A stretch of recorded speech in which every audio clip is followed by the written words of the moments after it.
E aí, rapaziada, mais uma aula com o tio Dani, tá? Sempre aquele lembrete, a aula de hoje, tá? Ela é voltada para o terceirão, tá? Vai ser uma aula que a gente vai abranger a aula 9, a aula 10 e parcialmente a aula 11 e a aula 12. Então, aula 9 e 10, Renascimento Cultural e Científico, e parcialmente a gente vai abordar a aula 11 e 12, que é Reforma Protestante e Contra-Reforma. Beleza, rapaziada? Então, o nosso primeiro assunto é relacionado ao renascimento cultural e científico, tá? O renascimento cultural, ele é um movimento que ele acontece ali a partir do século XV e ele se estende até o século XVIII, tá? Antes de abordar especificamente o renascimento cultural, a gente não pode esquecer que o século XV, ele é um século de transformação. Por exemplo, na linha do tempo ocidental, vocês lembram? 4000, Idade Antiga, Idade Média, Idade Moderna e a Contemporânea. O século XV, né, mais exatamente ali pelo ano de 1453, marca, né, a transição da Idade Média para a Idade Moderna, porque em 1453 o Império Turco-Otomano invade a cidade de Constantinopla, a capital do Império Bizantino, certo? Também lembrando, eu sempre, até na aula passada, eu ia falar o seguinte: existe uma banda, ela ainda existe, mas ela é antiga, chamada Titãs. E os Titãs, eles têm uma música que o tema é Tudo ao Mesmo Tempo Agora. Então, na realidade, boa parte do que a gente aprende, tá aprendendo nessas duas aulas, nessas duas videoaulas, acontecem ao mesmo tempo. Só que nós, historiadores, a gente acaba ensinando de uma forma fragmentada para que o estudante tenha um melhor entendimento sobre o assunto. Por exemplo, o Renascimento Cultural ele é um movimento do século XV. Mas o século XV, como eu falei agora, ele marca o final do Império Bizantino e, na linha do tempo, o fim da Idade Média e o início da Idade Moderna. Século XV, como já foi visto na aula anterior, marca o início das grandes navegações, que vão ter uma influência determinante com o renascimento cultural e científico, certo? Então, esse movimento, tá? Ele é um movimento europeu, ele é um movimento burguês. E esse movimento ele tem como principal característica a retomada, por isso o nome, renascimento, a retomada dos valores da cultura greco-romana. Aqui eu coloquei uma foto de um pensador grego, tá? Só para a gente enfatizar isso, tá? O renascimento cultural e científico, ele é um movimento burguês, então é proveniente da classe burguesa, tá? É um movimento que é o resgate da cultura greco-romana. A gente não pode esquecer o seguinte: nessa época, no século XV, século XVI, tá? A quantidade de documentos referentes à cultura grega eram gigantesca. Por quê? Primeiro, a própria Igreja Católica, vocês têm que lembrar que antes da invenção da prensa, né, que por sinal vai ser inventada por Gutenberg nesse período do século XV, certo? Antes da invenção da prensa, como é que se copiavam os livros? A Igreja Católica fazia isso. É o que a gente chama dos padres copistas. E a Igreja Católica ela foi responsável pela cópia de inúmeras obras gregas. Outro detalhe, numa aula anterior, na aula passada, a gente falou sobre o domínio muçulmano na Península Ibérica, onde os muçulmanos entram ali na Península Ibérica e do século VII até o século XV, final do século XV, eles dominam essa região da Europa. Os árabes também tiveram acesso a textos gregos, também levaram esses textos gregos do Oriente Médio para o continente europeu. E um outro detalhe também que a gente não pode deixar de enfatizar, o próprio Império Bizantino, o idioma do Império Bizantino era o grego. Então os bizantinos também levaram os textos gregos até a Europa, certo? Então quando o renascimento cultural ele é deflagrado ali no século XV e é um movimento que quer retomar a cultura greco-romana, os renascentistas tinham na mão uma grande quantidade de documentos gregos, ou transcritos pela igreja, ou trazidos pelos árabes, ou produzidos e copiados pelos bizantinos, certo? Gentileza ali. Um outro detalhe do renascimento cultural e científico, tá? Ele está relacionado, tá, ao renascimento comercial e urbano. Vamos trabalhar numa situação hipotética. Suponhamos que não tivesse ocorrido o renascimento cultural e urbano, que é uma consequência das cruzadas. Suponhamos que nas cruzadas não tivesse acontecido, o comércio não se desenvolveria da forma que se desenvolveu, a burguesia até poderia existir, mas não seria uma classe tão forte e provavelmente nós não teríamos o renascimento cultural e científico. Aqui eu coloquei um mapa, é uma parte do mapa da Península Itálica, ou do que hoje a gente chama Itália. Por quê? O renascimento cultural, como ele é um movimento burguês, tá? Ele é um movimento que provém da burguesia, classe, que ali a partir do século 13, 14, passa a se fortalecer como uma classe social. O pensamento burguês na sociedade europeia do século 14, do século 15, do século 16, ele ganha muita força. E lembra que eu falei na aula passada, mesmo na Idade Média, mesmo antes do renascimento comercial e urbano, Gênova e Veneza já eram cidades comerciais. Com o renascimento comercial e urbano, essas cidades e outras, como Florença, né, se tornam grandes centros comerciais na Europa toda. E essas cidades passam a ter um contato maior com inúmeras culturas. Culturas do norte da África, culturas do Oriente Médio, culturas do norte da Europa. E, pessoal, assim, é o que a gente chama de cidades cosmopolitas, né? Eu sempre dou um exemplo de Nova York. Em Nova York, se eu, ou no caso, a minha querida Aline, sair com uma roupa rosa choque, um cabelo pintado de roxo, o olho pintado de amarelo, por que em Nova York dificilmente alguém vai ficar olhando para ela? Porque as pessoas em Nova York, elas estão acostumadas com o diferente. Nova York é uma cidade cosmopolita, é uma cidade comercial. Então ela está acostumada a receber pessoas de todos os lugares do mundo. Então as pessoas que moram em Nova York, elas estão acostumadas com outras culturas por Nova York ser uma cidade cosmopolita. Trazendo para o século XV, para o século XVI, isso acontecia com Gênova e Veneza e com outras cidades do norte do que nós posteriormente chamaríamos de Itália. Eram cidades extremamente comerciais. Com o renascimento comercial e urbano se tornam mais comerciais ainda. Então eram cidades que estavam acostumadas a receber pessoas das mais variadas culturas. Por isso que é ali que nasce o renascimento cultural e científico, sempre enfatizando um movimento burguês. Aline, por gentileza. Uma outra figura que eu fiz, olhando, pessoal, qualquer pessoa que tem um mínimo conhecimento de história, que já está no terceirão, vai perceber que isso aqui, ó, é uma cidade medieval. Por que eu coloquei a foto de uma cidade medieval?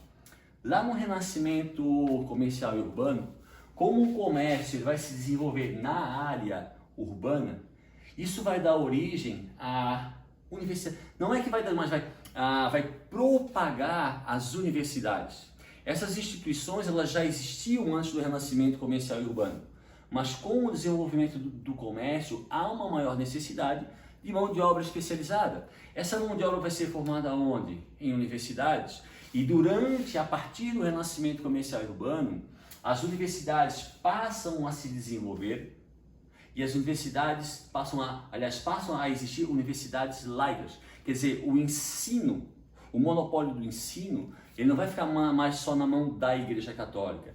E é dentro dessas universidades que vai surgir o pensamento renascentista, o pensamento racional. Por que o nome Renascimento Cultural e Científico?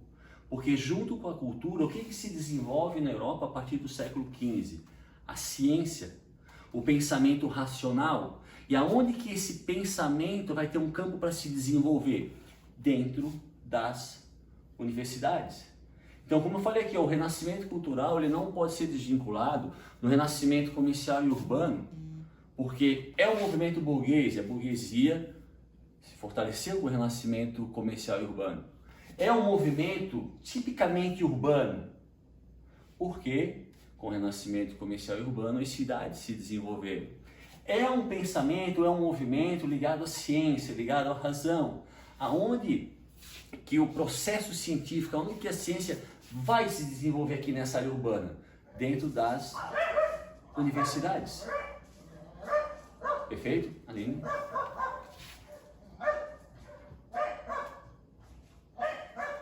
Aqui eu coloquei de propósito, pessoal, isso aqui é uma foto de entrada para o Vaticano. Então, isso aqui é uma foto que ela vai representar a Igreja Católica, tá? Então, o renascimento cultural e científico, ele é um movimento burguês, ele é um movimento que ele quer romper com aquela mentalidade medieval, certo? Aquela mentalidade religiosa controlada pela Igreja Católica, tá? Na realidade, ele não chega a romper, mas o renascimento cultural e científico, ele dá início a um processo gradativo que vai rompendo de forma lenta e progressiva com esse pensamento medieval, esse monopólio da Igreja Católica. Tanto que, se a gente fizer uma relação, professor, me cita uma consequência mais para frente do renascimento cultural e científico. O iluminismo. O iluminismo que acontece lá no século XVIII, o movimento burguês. Século XVIII, a burguesia já é uma classe estabelecida e ali começa a haver um embate muito mais violento entre burguesia e Igreja Católica, entre o pensamento racional e o pensamento religioso. Mas aonde isso começou? Lá no século XV na Europa, com o renascimento cultural e científico, que era uma tentativa de romper com aquele pensamento medieval.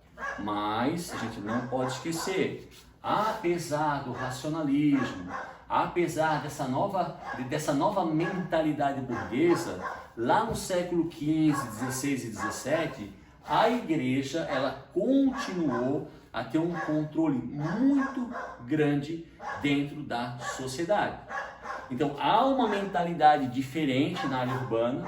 Essa mentalidade, como eu falei, é uma mentalidade burguesa que tem como objetivo romper com esse pensamento medieval, mas lá no renascimento cultural ela ainda sofreu uma influência muito grande da Igreja Católica, coisa que vai diminuir assim muito lá no século XVIII com o iluminismo, mas isso é um assunto mais para frente.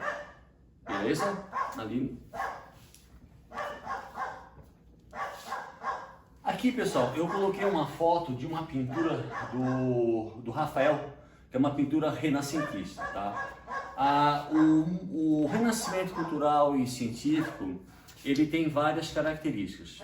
O individualismo, isso é um pensamento burguês. O que significa isso? Eu vou me preocupar mais comigo. Eu a pessoa, a minha vida. O racionalismo está ligado à razão, está ligado à ciência. O pensamento racional. Porque chove?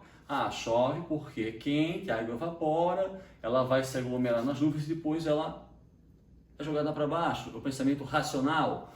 O neoplatonismo. O que é neoplatonismo? É um resgate dos pensamentos de Platão. Lembra lá no início da aula? Renascimento cultural é um movimento que procura resgatar a cultura greco-romana. O individualismo, o racionalismo, neoplatonismo, o hedonismo. O que é hedonismo? O hedonismo é a contemplação do prazer.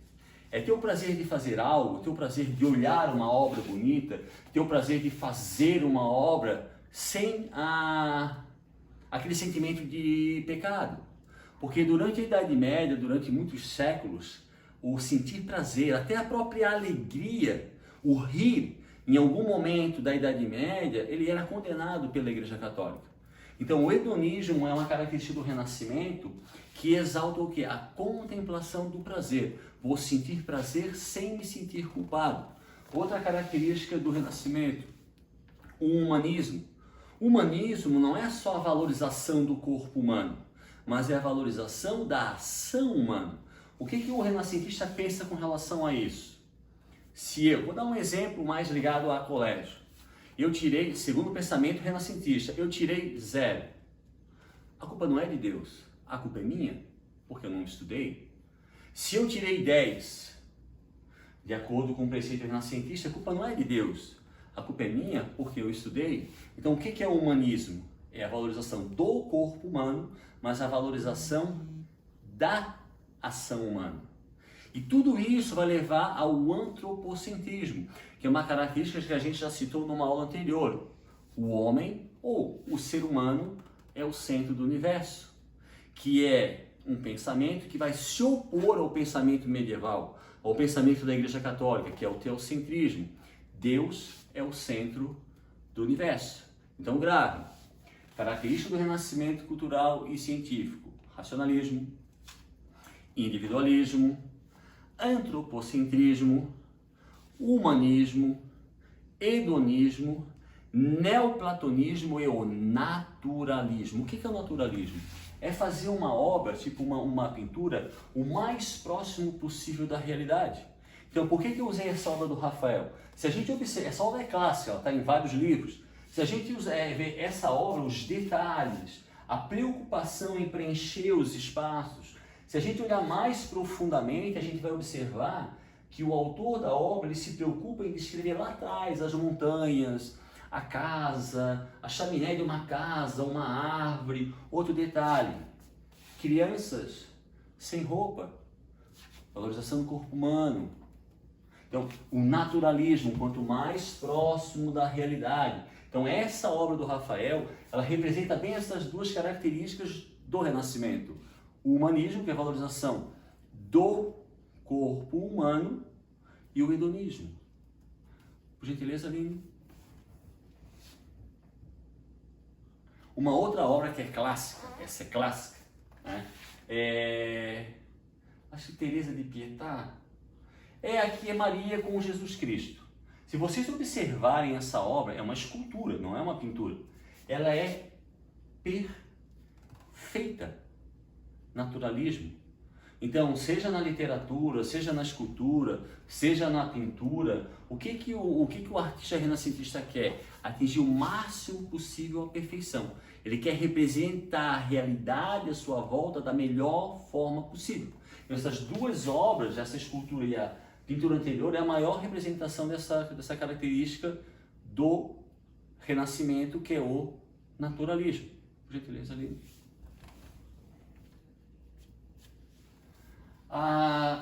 Antes de seguir, pessoal, só para constar, existe uma obra, essa obra é clássica, tá?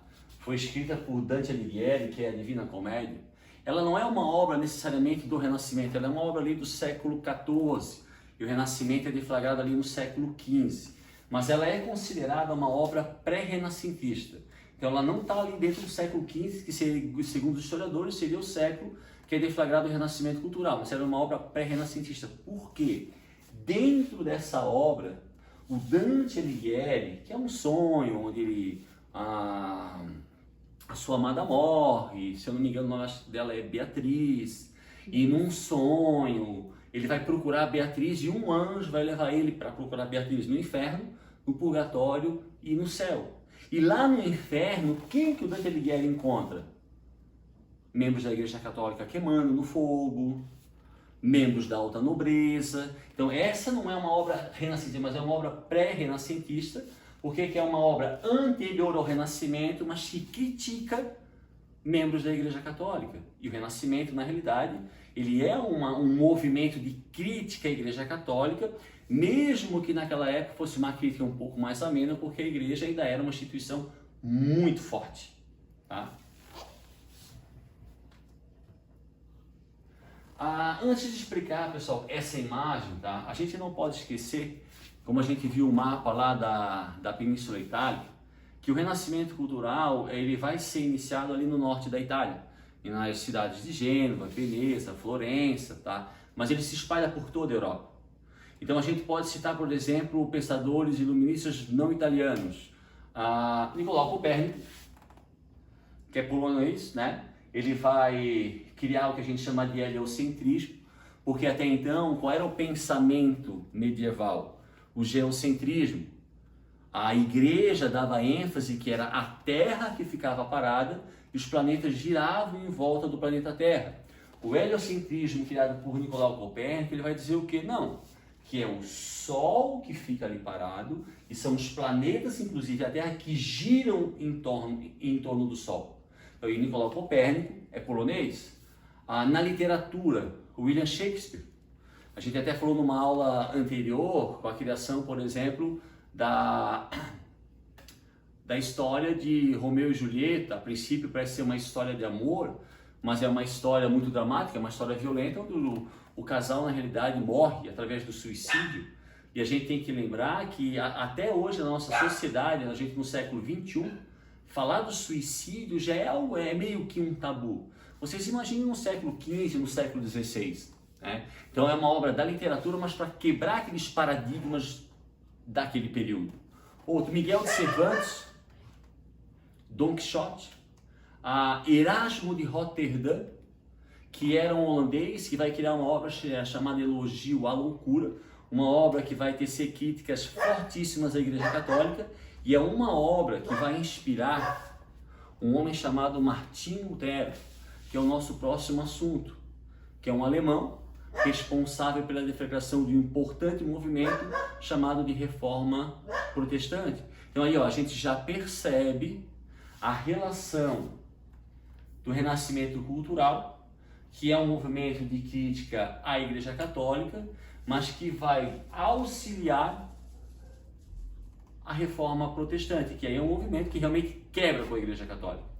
Tá? Então Miguel de Cervantes, Nicolau Copérnico, William Shakespeare e os italianos, Michelangelo, Leonardo da Vinci, Botticelli, Rafael, como já citei anteriormente. Então o Renascimento cultural é um movimento italiano, mas que se expande por todo o continente europeu, ou na forma da literatura, teatro, escultura, pintura, e é um movimento que vai ser a base do movimento, como eu falei agora, da Reforma Protestante, que é um movimento realmente que vai romper com a Igreja Católica. Por gentileza, ali.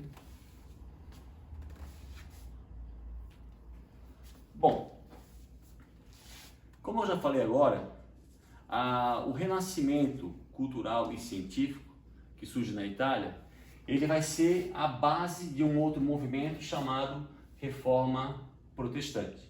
Tá? Esse movimento, a princípio, a gente vai citar de forma parcial, para não ficar muito cansativo, a gente vai fazer numa próxima aula o restante, tá? Mas a reforma, ela vai acontecer no dia 31 de outubro de 1517, ali no início do século XVI. Renascimento cultural e científico, século XV, certo?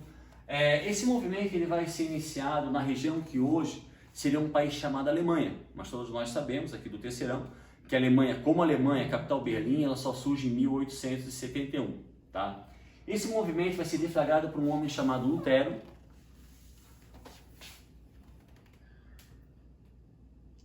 Martinho Lutero ou Martin Luther. Esse homem ele era um monge da Igreja Católica, era professor de uma universidade da Igreja Católica na cidade de Wittenberg, tá? Então ele era um membro do clero católico, tá? Só que ali no início do século XVI, o Martinho Lutero ele vai começar a se opor a certas práticas da Igreja Católica. Até eu dou uma dica, pessoal, se vocês quiserem assim, reforçar esse assunto, assistam o filme Lutero. Ele é bem legal, um filme assim, ó, bem tranquilo, ele mostra direitinho o que é a reforma e principalmente essas práticas da igreja que o Martinho Lutero se opôs. Então tentem assistir, tá? Lutero é o nome do filme. Vou dar um exemplo de algumas práticas. Indulgência. Era muito comum, pessoal, desde lá do início da idade da Igreja Católica, desde o final do Império Romano do Ocidente, o início da Idade Média, o Reino Franco, a Europa medieval. A Igreja Católica cobrava assim, o que são as indulgências? Eu vou pagar em troca do perdão dos pecados. Isso era uma prática não aceita por Martinho Lutero. Celibato clerical. O que é celibato clerical? Se um dia eu quisesse, eu estou falando isso hoje, quisesse ser membro da Igreja Católica, eu teria que ter a consciência que a partir do momento que eu ou a Aline, caso ela quisesse ser freira, né, se a gente quisesse entrar para a Igreja Católica, existe o celibato. O que é o celibato? Nós não teremos mais relacionamento amoroso, tipo namoro, um noivado, um casamento, ou até um ficar com um homem ou com uma mulher. Isso não existe, isso é celibato clerical. O problema do Lutero não é necessariamente o celibato. O problema é que a igreja praticava o celibato, só que uma grande parcela das grandes autoridades da Igreja Católica não praticava. Até no filme, se vocês olharem no filme, o Martinho Lutero, ele vai fazer uma viagem até Roma, né? E lá, Roma, para quem sabe, lá é onde fica até hoje é o Vaticano. E lá ele vai observar, ele vai perceber que existem bordéis em Roma, que era bordéis onde a clientela específica eram membros da Igreja Católica. Então o problema do Lutero não é necessariamente o celibato, mas é que se pregava uma coisa, mas se fazia outra.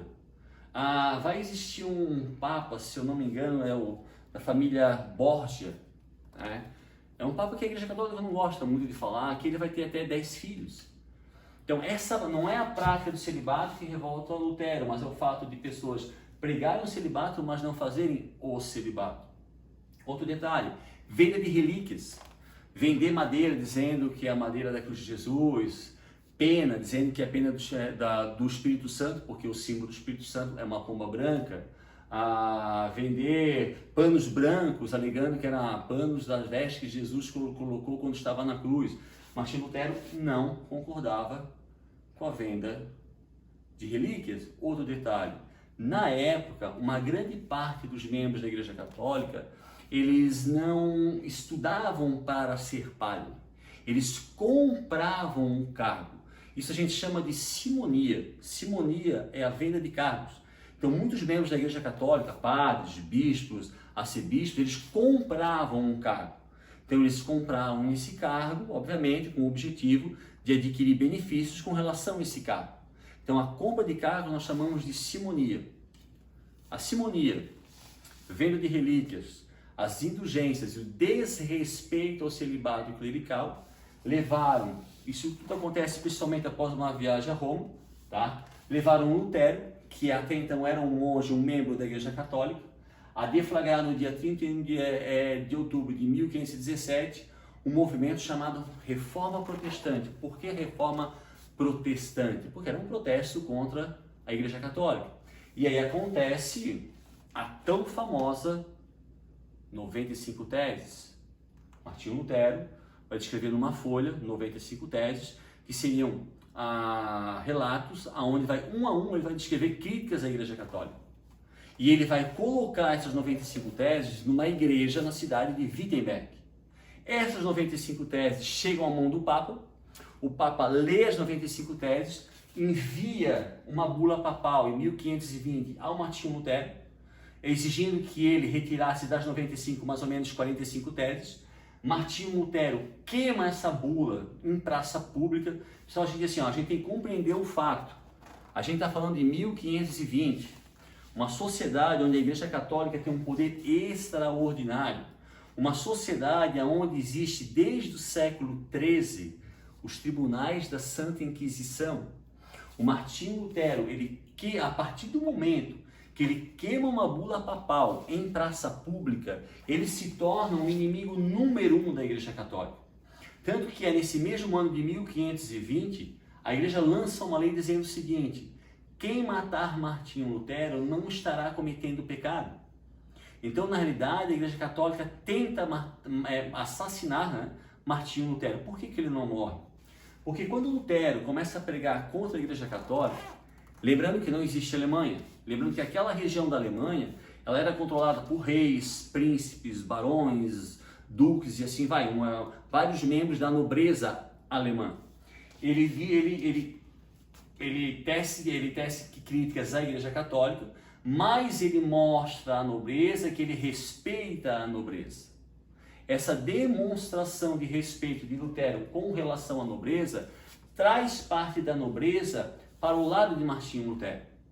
E o Martinho Lutero só não é assassinado porque ele é protegido por membros da nobreza alemã, que queriam se desvincular da Igreja Católica, primeiro para se apossar dos bens da Igreja Católica, e segundo para não ter que pagar mais tributos à Igreja Católica. E terceiro, a Igreja Católica da época, ela tinha muito o costume de interferir em assuntos relacionados à política. Então uma parte da nobreza do que hoje viria a ser chamada Alemanha passa a apoiar Lutero, protege Lutero, esconde Lutero. Durante esse confinamento de Martinho Lutero, ele vai traduzir a Bíblia para o alemão.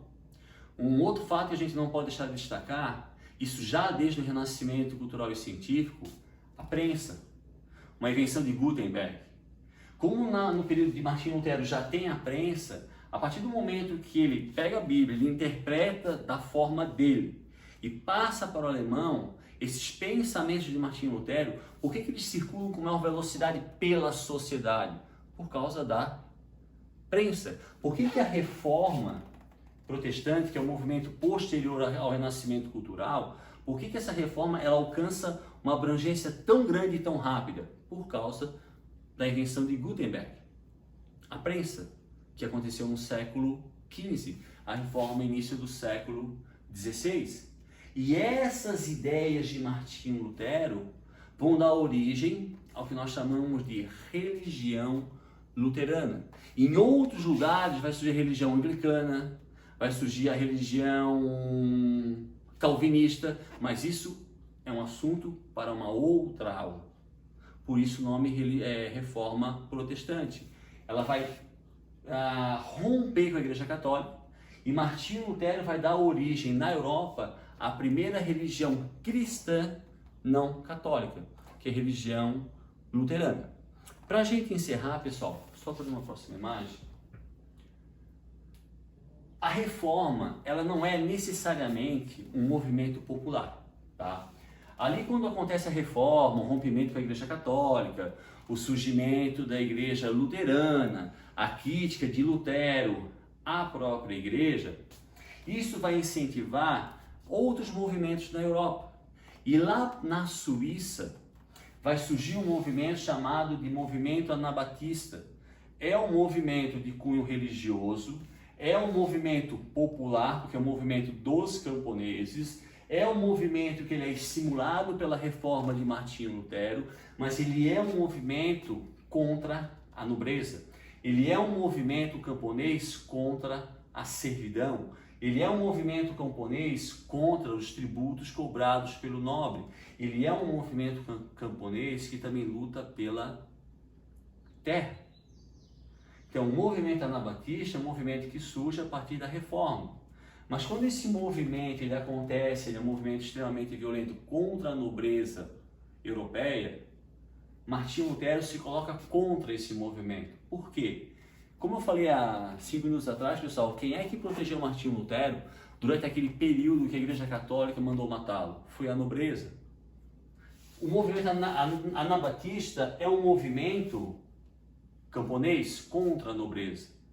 Então não tinha nexo naquele período o Martinho Lutero apoiar esse movimento, porque era um movimento contra a nobreza, a mesma nobreza que o apoiou quando a igreja quis assassiná-lo. Tá? Então isso aqui demonstra que a reforma protestante não é necessariamente um movimento camponês, certo? Mas ela vai se expandir por toda a Europa e vai dar origem a outras religiões cristãs, mas não católicas. Tá? Então, pessoal, numa próxima aula eu vou procurar enfatizar, tá, características da religião calvinista, que surge em função da reforma de Martinho Lutero, da religião anglicana, que surge em função da reforma de Martinho Lutero, e também vou dar ênfase a detalhes sobre a Contra-Reforma, que aí vai ser um movimento da Igreja Católica para barrar o avanço da reforma protestante empreendida por Martinho Lutero a partir de 1517. Perfeito, pessoal? Pessoal, aqui, ó, para não esquecer, tá? Sempre aquele lembrete, tá? Sempre. Nunca é demais. Aula, no caso aqui nós abordamos a aula 9, aula 10 e parcialmente a aula 11 e 12, de acordo com a cronologia da apostila, tá? Não se esqueçam de anotarem, fazerem tópicos, lerem a apostila. Também não se esqueçam, certo, Aline, de ir lá curtir o canal, se inscrever. Se alguém que vocês conhecem, pessoal, ali do terceirão, tá, ainda não visualizou, dá um toque lá, dá um toque. Deixa a pessoa, para o nosso amigo lá, para a nossa amiga, aproveitar esse momento que está em casa e assiste. Faz só umas anotações, porque quando a gente sair dessa quarentena e voltar para a aula, a gente vai resgatar um pouco esse assunto. Mas se vocês assistirem um vídeo, já vai estar mais na mente, tá? Então não se esqueçam, se inscrevam, curtam, E nunca é demais, né? Se cuide. Só saiam de casa se realmente for uma emergência. Certo, pessoal? Espero ter agradado hoje, espero que a aula tenha sido boa, tenha sido clara, tá? E até a próxima. Valeu, brigadão, hein? Tchau, tchau.